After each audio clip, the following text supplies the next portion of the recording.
காதை கேட்க வைக்க முடியாது. காது எரைச்சல், நரம்பு வீக்னஸ்ஸு, இதெல்லாம் வெறும் காது மிஷின் தான் போடணும், இந்த சத்தத்தை மறைக்கிறதுக்கு வேற ஒரு சத்தத்தை கொடு, இப்படியெல்லாம் கட்டுக்கதைகளை நம்பிட்டு வாழ்க்கையை வீணடிக்கணுங்கிற அவசியம் இல்லை. ஜூலை மாதமும் கடைசியாக வந்த 50 பேஷண்ட்டுடைய டேட்டாக்களை ரிலீஸ் பண்ணியிருக்கேன்.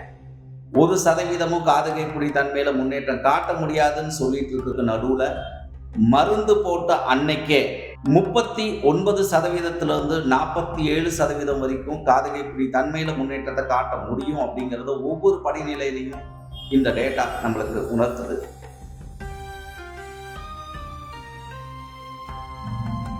யாரோ ஒருத்தங்க சொல்லிட்டாங்க அப்படின்ட்டு வாழ்க்கையை வீணடிச்சுட்டு நம்மளுடைய வளர்ச்சியை நாமளே தடைப்பட்டுட்டு ஒடுங்கி நிற்கணுங்கிற அவசியம் இல்லை.